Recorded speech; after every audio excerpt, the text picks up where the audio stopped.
again, giving you an update on my situation here in Portland, Oregon. A lot of people tell me that I don't look 78. That might be true as I look at myself in this situation here. I don't really look 78, and maybe that's the reason why people don't treat me like I'm an older gentleman. I am literally freezing at night on the streets of Portland. I'm not sure how many people know exactly how ill I am. I have diabetes. I just contracted diabetes. I also have a very acute nerve disorder where my feelings are super sensitive and very, very painful. I have no use of my left arm or my hand. My right arm is on its way out. My left leg is useless, or my right leg is useless, and my left leg is on its way out. I am suffering tremendously. I, besides the pain that I suffer from the illness that I have, the cold affects it a lot. The colder it is, the more affected I am. I am really suffering, folks. I just want to let you know here that if I choose to go to an adult foster care home, I would place myself right back where I started out, being abused by some guy from Somalia that don't know beans about American people. As a matter of fact, there's a whole community of Somalians or Nigerians and Somalians, I guess, in Southeast, up in the 185th Street area, around in those areas up in there, that are doing adult foster care homes. I don't know where they got the money to do it or the training to do it, because the training, they don't have any training. They don't know what Americans eat. They don't know how to treat Americans. They're just winging it. And that's why I was being abused in the foster home. I had wires wrapped around my arms, and twisted like this with a bar. And I had my wheelchair pulled out from underneath me and landed on my butt 4 or 5 times. And the guy refused to let me go outside in my wheelchair. And when I did, I would get stuck in the doorway because the doorway wasn't right. And it burnt the motors out on my wheelchair. So now I haven't had a wheelchair for 2 years now because the caretaker went and sabotaged my wheelchair. That's why the motor's burnt out. So I have a U.S. District Court case going, and it's proceeding along. And then I have this assault on me and my son by a sheriff deputy. He said he was a sheriff's deputy. He was out of uniform. It was late at night. There's a video in here about it. They know who the guy is. They know he's a sheriff. And they have his license plate number. We provided it for them. So what they're doing is they did not put this guy's name who did the assault. They did not put his name in the complaint when they sent it to the district attorney's office. So as a result, the district attorney's office is saying that they don't do investigations at all. Nothing. Well, maybe I watch too much TV.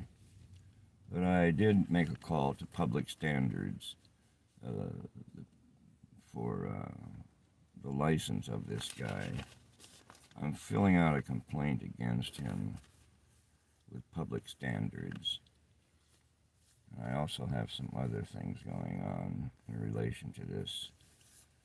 I called up the Justice Department in Washington, D.C., and they're sending me a complaint form. The assault was done by a guy who said he was a sheriff's deputy. He had a white Chevy 90s.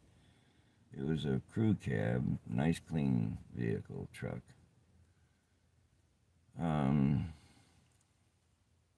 The license plate number is 046-HQM, Oregon plate.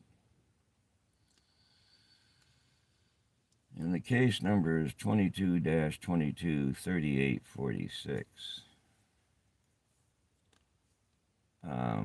I don't know how to get this guy's name using his license plate, but I'm sure that the authorities know how to do that and have access to those records, so they would have no trouble finding out who owned the car or the truck. And righteously, we don't know if they arrested him or not, because they refuse to tell us anything. And I'm the victim now, mind you, okay?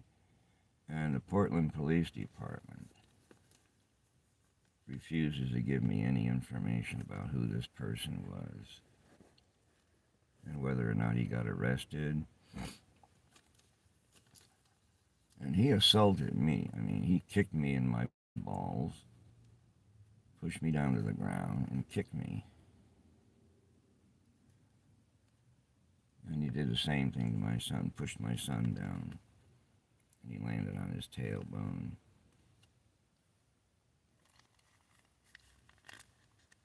We don't have any health care to speak of.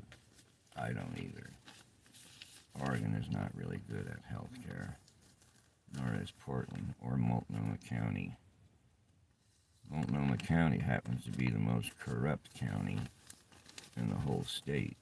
It's always been a police city. This county, this Multnomah County and city of Portland, always been corrupt. Especially the police department. They have never had any real true accountability for what they do. And the thing is, they won't prosecute this guy after he did a Measure 11 assault on two disabled persons, one a senior disabled citizen. But here's the flip side of that crap. My son saved me one day from being assaulted by a woman who got out of her car, and I was sitting in my wheelchair, and I was having an argument with another woman. This woman drove up in her car and decided she was going to enter into this argument by getting out of her car and going over and getting a stick out of the back seat of her car and coming at me with it. When I told her to mind her own business, it didn't concern her.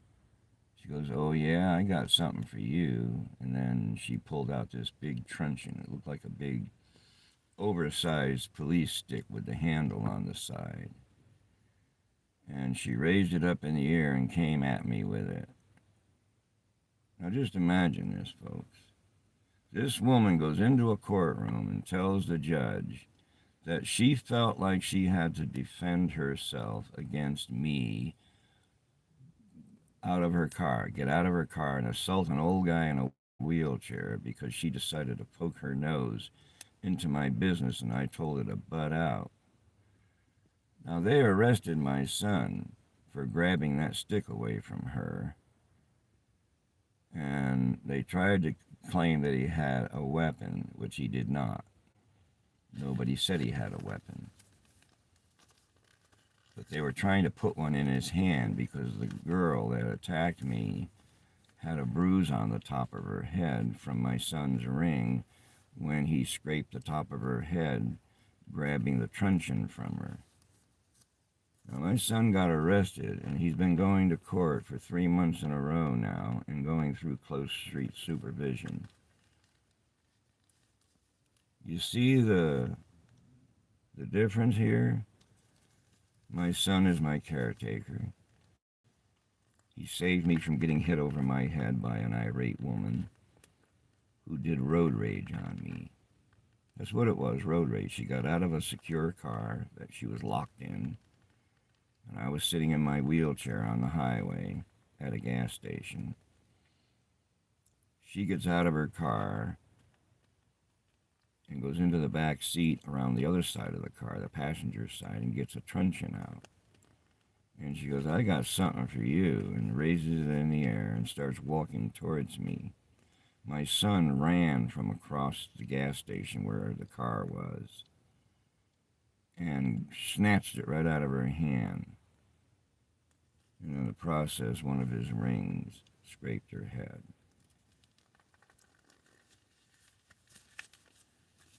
That's justice for you right there. See? They arrested him, and they're making him go through all of this bullshit over something that didn't even happen. He did not assault that woman. He saved me from being assaulted. The Portland Police Department and the justice system in Portland is atrocious. Absolutely atrocious. Whenever they let an old man, a senior citizen who's disabled,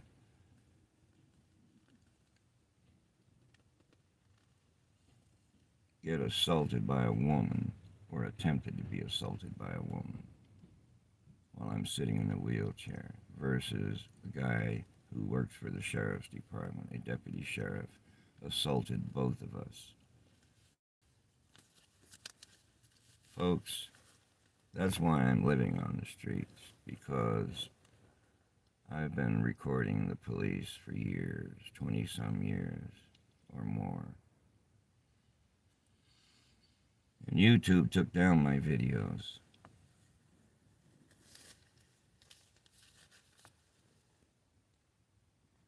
I consider it a freedom of speech thing, so does the government. And we hope that YouTube will be, or not YouTube, but Google will be taken down and broken up in the future. That's what they're looking for. That's what they want. It's a public utility.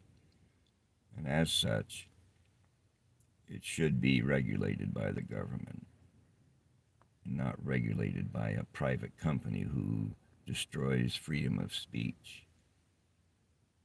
So folks, I just got finished waking up. It's 10:13 right now. I try to stay asleep as long as I can because of how the weather is. I almost froze last night. I mean, it is so cold out here in Portland and wet and damp. And they know I'm suffering. I'm suffering tremendously.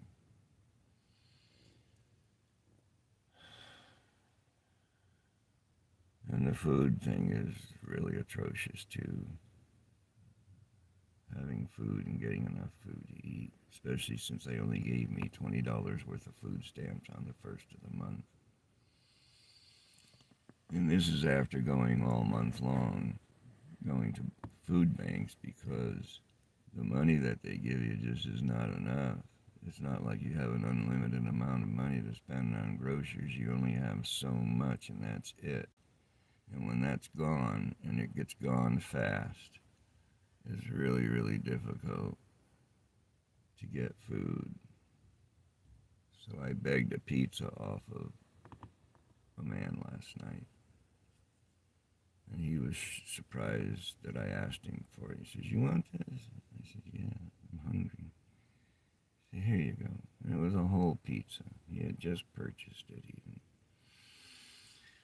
So I was thankful for that, because I just got finished eating the last piece of it this morning. And this is like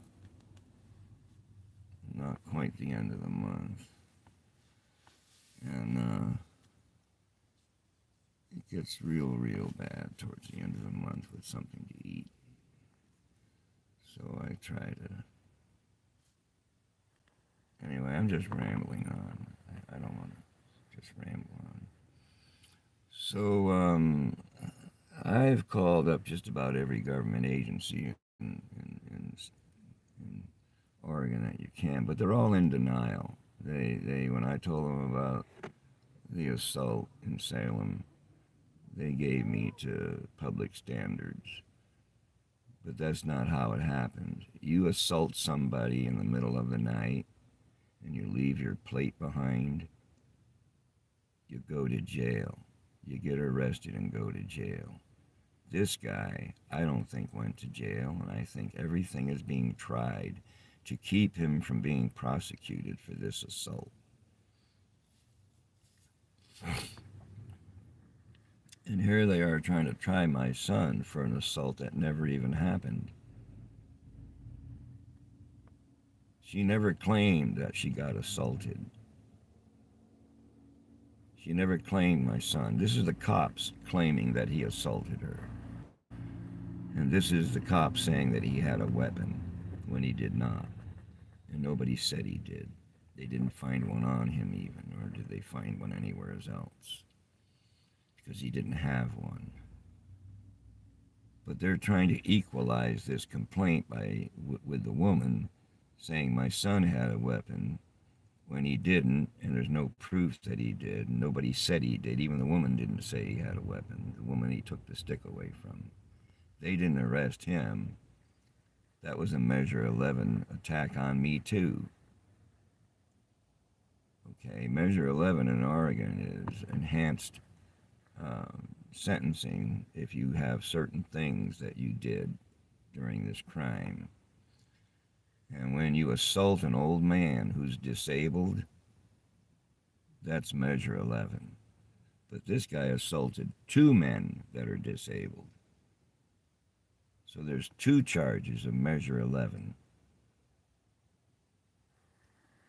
In Multnomah County, the state of Oregon, and the city of Portland are all colluding together in a conspiracy to keep this guy from being prosecuted. And that's a federal offense. That's a violation of the RICO crime bill. Conspiracy. Okay, now they're already in a courtroom already for conspiracy. Okay, taking my car and all of my property for no reason at all, none given. They said they wanted to look for a crime in my car. They didn't have one, but they wanted to look for one. So that apparently a judge gave them a warrant to look for a crime in my car. If that isn't some backwards crap, I don't know what is. You don't do that. That's not even possible for them to be able to do that, according to the law. But they do whatever they feel like doing. Maybe they think I'm a Republican or something, which I'm not. I'm an independent voter. Okay? Both me and my son are independent voters. So I don't know what they're thinking, but what they're thinking is they're going to get away with this. Okay? Now, we already filed two lawsuits, one on the city in state court, one on the city in federal court. And now I'm getting ready to go after the city of Scappoose in Columbia County for what they did. They kept my son in jail for 1.5 years after his convictions were overturned by the appellate court. They refused to let him out. They made him do the whole sentence, even after all of his convictions were overturned. And that's because of the pedophiles out there. The district attorney's office, Jeff Auxier, is a pedophile. The judge is a pedophile in my son's case. They put my son in front of pedophiles to be judged by pedophiles because he caught Detective Peabody's son snatch a girl off of her bus stop early in the morning as he was on his way to getting some milk for our coffee. He saw Detective Peabody's son in his familiar red Chevy truck and showed the girl a badge and made her come over to his truck where he snatched her in. That was his father's badge. Now he's done this before and went to prison in 2015 for doing this. And because we busted him and we called it in, right? They came after us. This happened September the 6th. And they came after us with a bunch of phony charges by people who, when they went into the courtroom to testify, didn't know what anybody was talking about. None of them testified as to what they told the police in the complaints. None of them. They all denied knowing anybody. Everybody that knew somebody and saw something happen, heard something happen, all turned their stories around. And I don't know how this judge found him guilty of a misdemeanor and gave him a year and a half in a county jail for hollering. One holler at somebody is what they claim, that he hollered at somebody. No assault, no nothing. But that's because of the pedophiles. Judge Grove is a pedophile. Detective Peabody. Phoebish, Officer Phoebish, Columbia County Sheriff's Department, is a pedophile. Sergeant Haas is a pedophile. Okay? And then there are a few more that we know about. And I told my son like this: once we make this complaint, watch and see who comes after us. All the pedophiles in the area will be after us. And sure as shitting, all the pedophile cops came after us. Now, we explained to them about a machine shop that they were running. The cops were running a machine shop where they were making guns out in Scappoose, Oregon. Okay? And they had this rape culture out there where they stopped girls on the highway and give them a choice between getting a ticket or having intercourse or committing fellatio on the cop. These are city police officers and county police officers, county sheriffs who are doing this. And the town is so small, right? Everybody knows everybody, and they rule the city by fear. Like my son's girlfriend told him that they told her if she complained about it, that they would go after her mother, and they did. They arrested her mother after she was drunk, and they went to her house and got her out of her house while she was in her nightgown and made her sit down on a curb where her nightgown fell below her knees and exposed her vagina. So they charged her with a sex offense. That's how they silenced her.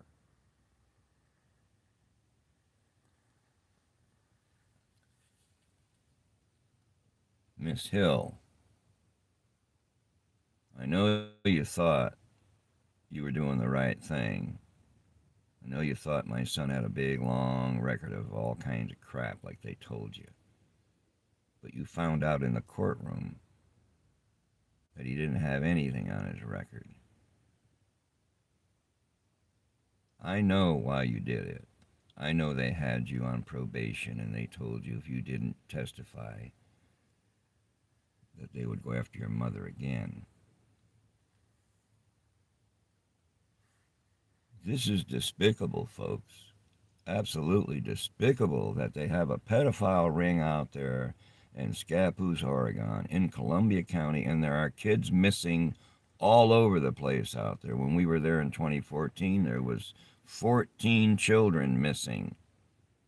14 children's faces were on the wall in Fred Meyer out in Scappoose that were missing. They're probably buried somewhere out there after they were molested. That is absolutely despicable. To molest a child and then kill that child afterwards, to use that child for sex just for a moment and then kill it.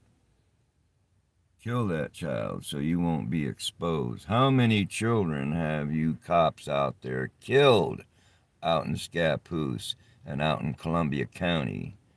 You all need to be investigated. There needs to be a federal investigator go out there and look into the missing children and the allegations of child abuse and sex abuse by police officers and sheriff's deputies.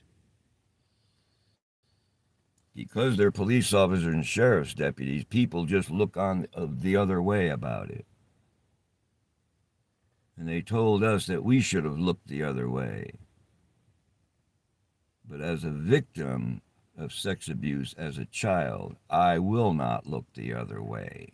And as a matter of fact, if I ever caught anybody molesting a child, I would immediately kill them. Without hesitation, I would stick a knife right straight through their friggin' skull. And then they tried to put me in the state hospital saying I was nuts, but the doctors believed me. There's nothing wrong with my mind as far as knowing what I see and who I see and when I see it. They tried every way they could to silence me and my son. I filed a lawsuit in U.S. District Court against them. They put me in jail so I couldn't keep it going. But I called up the court yesterday and found out that I could actually reinstate that lawsuit, not under the same number, but another one. What they did to me in that jail was unholy and evil. They would not have anybody take care of me. They wouldn't let my son take care of me. I had to shit and piss in my bed, on the floor, in my clothes. They wouldn't help me up to go to the bathroom. I couldn't get up and get water either. I actually had to drink out of the toilet, folks. And then at one point I started doing my poop in the shell cases that they gave us with food in them. After I was done with the food, I would keep it and use it to poop in. And then I would put it in the corner for them to come and get it. And they didn't come and get them for 8 days in a row or 9 days in a row, so I had a stack of stuff pooped in, and they wouldn't remove it. So I just took it all and pushed it under the door and threw it at the door and made a big mess out of it so that they would have to take it. They would have to clean it up. Folks, I'm dying. I know it. I'm not healthy. I am suffering daily. And that's why I do these videos, so that people can see the progression. I'm not healthy. Not by a long shot. I haven't had any health care since the mask incident at Legacy Emmanuel Hospital, or Legacy Good Samaritan Hospital. Legacy Emmanuel, pretty nice hospital. Legacy Good Samaritan it's a Catholic-run hospital, and they treat the homeless and the poor like shit. The nurse actually told me to be quiet, you little baby. Called me a baby because I was having pain. And they're quick to call the security guards on you. If you raise your voice one iota, they'll call the security guards on you in a hot second. And they threw me out on the streets naked in March. Naked out on the street, they threw me. They stripped all my clothes off of me. Forcefully, the security guards. And then carried me outside and laid me down on the sidewalk in the middle of March when the weather was 28 degrees. This is Legacy Good Samaritan Hospital. What kind of a Good Samaritan are these people? They don't like the homeless and they don't like poor people because they consider themselves to be providers for the wealthy in Northwest Portland because that's where all the wealthy live, up in the Northwest Hills and the Southwest Hills. So that's the hospital for them, all the wealthy people. And when they get a poor person there, they treat them like shit to make them leave faster and not want to come back. I kept telling the ambulance driver, I don't want to go there. But they took me there anyway. So you see, folks,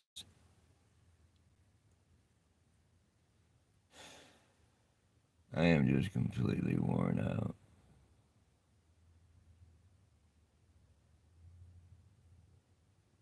I hope and pray to the Creator that these people who've done these things to others like this get their comeuppance. What we need, folks, is a good old-fashioned French Revolution. If you didn't have calluses on your hands, you went to the guillotine and they chopped your head off. They got rid of all of the aristocrats and all of the minders and all of those kind of people. They got rid of all of them. The whole government was killed. Doesn't sound like a bad idea considering that there's too many nice people in the government for the whole government to be put down like a rabid dog. It wasn't too long ago, everything was rosy and fine. Everything was looking up. Just a couple of 3 years ago, maybe, something like that. I don't know who was the president even. Whoever the president was 3 years ago, things were a lot better. I mean, everything's just all mixed up here. Here's the thing, folks. I'm glad that I've reached the end of my highway because I don't know if I can face what's in the future for America. I see what's in the future for America. And I don't mind saying, and I don't usually pick sides in political shit, but if the Democrats keep control of this country, you can say goodbye to this country as we know it. I'm too outspoken, okay? That's my problem. And no matter what my circumstances are, no matter how bad they are, I will speak up. I have to. I would not be able to live with myself if I didn't speak up about the corruption and the crime and the pedophiles. It's not a figment of my imagination. Why do you think I'm living on the streets? Because I don't allow people to do what they were doing to me in that foster care home. First of all, they lied to me to get me to go there, and then after I got there, I wanted to leave, and they wouldn't let me. You know, they made me stay there because I couldn't leave. And the guy collected $8,000 per month from me. And here my son is taking care of me out on the street right now. And they won't pay him jack for taking care of me. So I'm living in this car right here. And it's really restrictive. It's a PT Cruiser that a man sold to us for $1,000. It's a nice car. It's an '05. It's the newest car I've ever owned. It's a nice car. It's all nice and clean inside and out. So I'm thankful to have it. So, folks, I just want to say my son started a GoFundMe for me under the name of Norman Wick Sr. And he did this. I asked him not to because I just didn't want to be put out into the public like that, with all of this. But the It's already out there anyways. So I just let him do it. I mean, if it helps us out, that would be really, really good. I mean, I'm not a saint, or I'm not claiming I'm a saint, or I was always a saint, or whatever. I have made lots of mistakes in my life that I am truly, truly sorry for. And whoever I offended, I hope that they forgive me. These are things that I did years and years ago that I still weigh heavy on my mind sometimes. In a desperate time, in a desperate situation. Never hurt anybody, though. I never, ever hurt anybody, ever. The thing is, I'm sitting here realizing that I don't care about dying. I'm facing the situation. And as I see it, because of how much pain I'm in, how much suffering I'm doing, I just feel that way because of that. And a person shouldn't feel like they want to die, or that they will be glad when they do die, is more like it.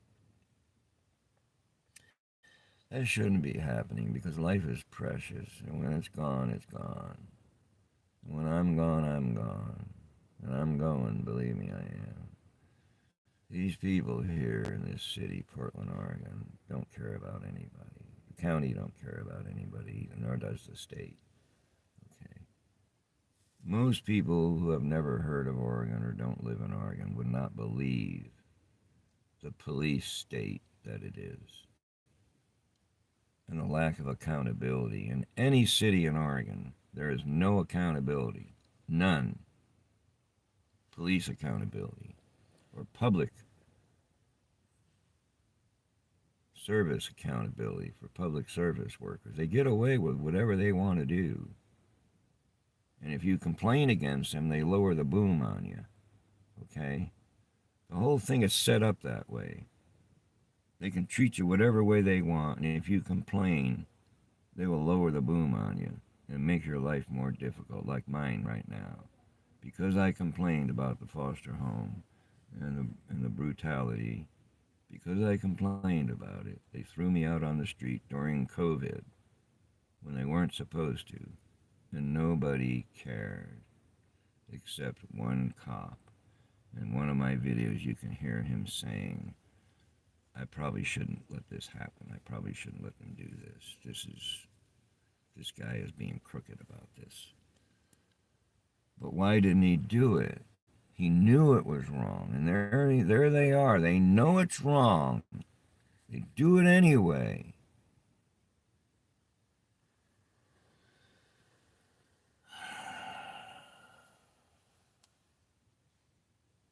I have so much pain all over my body.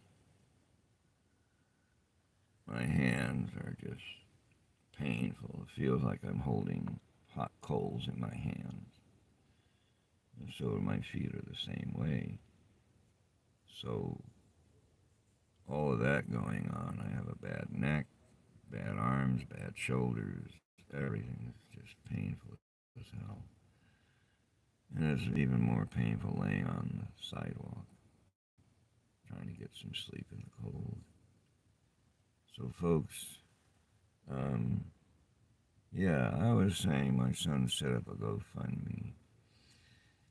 $5, $10, $1. If enough people do $1, if enough people do 5 or 10, if enough people who care about this sick old man, then by all means, I take these medications here. And I'll tell you what they are so you can understand if you know anything about medicine or whatever. Okay, this is what I'm taking.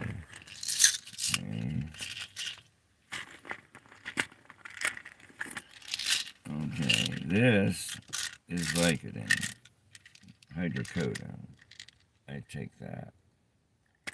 I don't have enough of it though because I'm always in pain. This is metformin. Okay, that's for diabetes. This is vitamin D 325 mcg tablet. That's also for arthritis. And this is atorvastatin, calcium tablet, USP, 20 milligrams. Calcium. My bones, my teeth broke. And anyways, even though I feel so much pain most of the time, I don't take the hydrocodone only by direction. I don't overdo it. I don't go contrary to what the doctor's prescription says. I'm always very good about that, I feel. I don't like drugs to begin with, so it's not really that a thing for me.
Anyway, sorry about that, folks. I just had to here, folks. I hope that I just broke my teeth here. They just broke right off.